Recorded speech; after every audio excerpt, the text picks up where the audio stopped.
Het jy ook al soms gewens jy kan die horlosie terugdraai na 'n sekere stadium in jou lewe om miskien jou besluite anders te gaan neem, ander keuses te maak?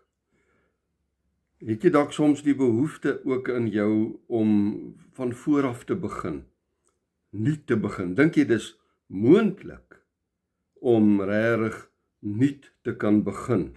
Ek gaan vandag vir jou 'n gedeelte lees, 'n dagstukkie lees uit my boek Soeter as Heuning. Ek kyk net hoe lekker het my oorlede skoonma, Ma Betty, hierdie boek gebruik van haar. Die teksvers wat ek daarby gesit het, is 2 Korintiërs 5 vers 17 tot 18. Iemand wat aan die Here Jesus Christus behoort, is 'n nuwe mens. Die oue is verby en die nuwe het gekom. Dit alles is die werk van God. Dink jy dit is moontlik om 'n nuwe begin te maak?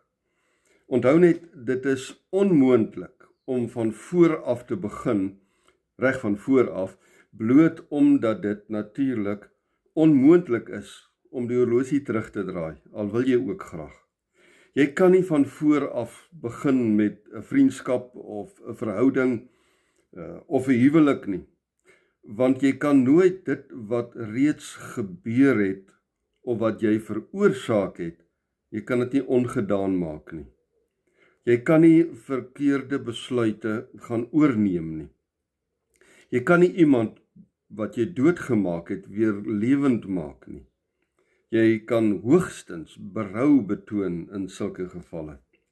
Maar 'n nuwe begin is moontlik wanneer God aan die kruis van Christus van jou 'n totaal nuwe mens maak, deur jou volkome vir jou ou lewe te vergewe.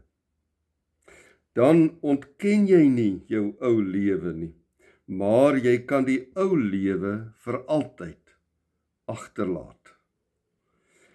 Al was jou lewe skarlakenrooi van foute, kan jy begin fokus op 'n nuwe lewe en nuwe geleenthede wat nou vir die res van jou lewe voor jou oop lê.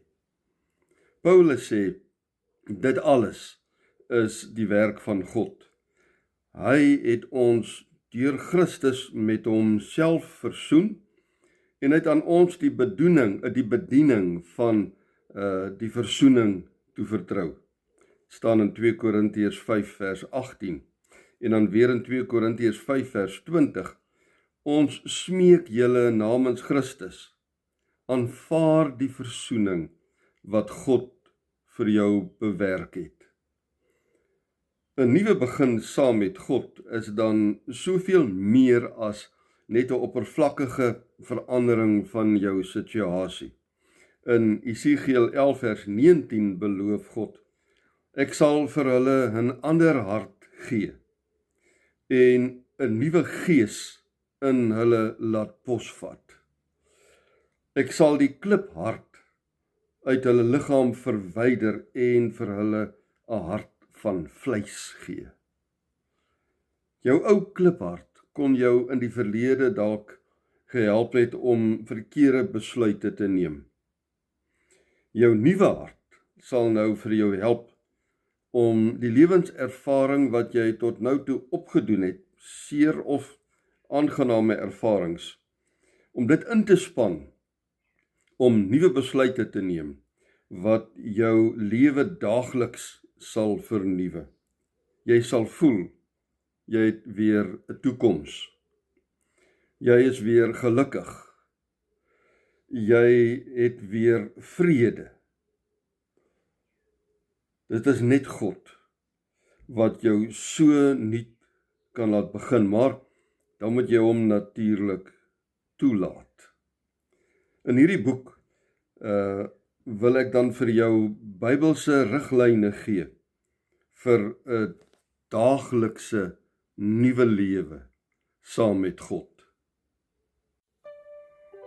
Dit was dan die dagstukkie van week 1 en die boek is opgedeel in 52 sulke dagstukkies, sulke weke, wat jy reg deur die jaar kan gebruik. Enige tyd van die jaar kan jy dit begin, want soos jy sien, daar's nie datums aan verbonde nie.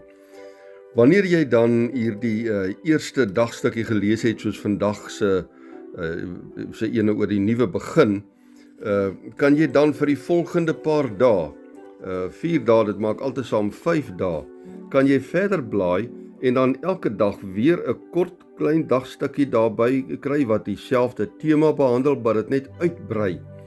Vandag se tema dan die nuwe begin. Hoe kan jy verder hierdie nuwe begin in jou lewe laat posvat? Jy maak jou los van wat agter is. Daar's die teksgedeelte ook en dan die kort dagstukkie daarby. En dan is daar ook vir jou 'n werks bladsy waar jy opdragte kan gaan Bybelverse wat jy verder kan oplees, paar gedagtes oor hierdie tema. Dan die volgende dag, dag 3, sing 'n nuwe lied. Dit is alles nou te doen met die nuwe begin. Dit gaan dan nou van maak jou los van wat agter is, sing 'n nuwe lied. Daar is weer 'n kort dagstukkie daaroor. Teksgedeeltes met vrae wat jy kan beantwoord. Jy kan hierdie vrae natuurlik op jou eie doen, ekstra skrifverse wat jy kan gaan lees oor die tema. Jy kan dit in 'n Bybelstudiegroep doen, man en vrou kan dit saam doen, maar dit kan ook baie goed geskied net in jou eie stilte tyd. Dan kom ons by dag 4 van hierdie nuwe lewe. Leef 'n vroeër maar nou lewe. Teksgedeelte, kort dagstukkie daarby en dan weer die werkstukkie wat jy daar op jou eie kan gaan deurgaan. En dan kom dag 5 van die nuwe lewe, strek jou dan uit na wat voor is. Met die teksgedeelte, die kort boodskapie, stukkie Bybelstudie, wat baie eenvoudig is, maar tog ook genoeg om jou diepgaande lering te gee oor hierdie tema waarmee ons besig is, en dan word die week afgesluit. Daarom ook net met so mooi gedagte. So die hele boek is dan, soos ek gesê het, opgedeel in weke van week 1 tot week 52. Met tussenin is daar ook gedeeltes waar jy opsomming kan doen van die week en aantekeninge kan maak. Heel agter in die boek kan jy ook 'n paar van jou eie aantekeninge gaan skryf. So dis 'n werkboek wat jy kan deurwerk, soeter as heuning. Hierdie dagstukkie Bybelstudie Combo is beskikbaar by alle boekwinkels. Kry dit gerus vir jou en werk heerlik daarmee saam uit. Ek gaan vorentoe nog so 2 of 3 sulke temas vir jou voorlees en met jou behandel. Die Here seën vir jou op jou pad vorentoe.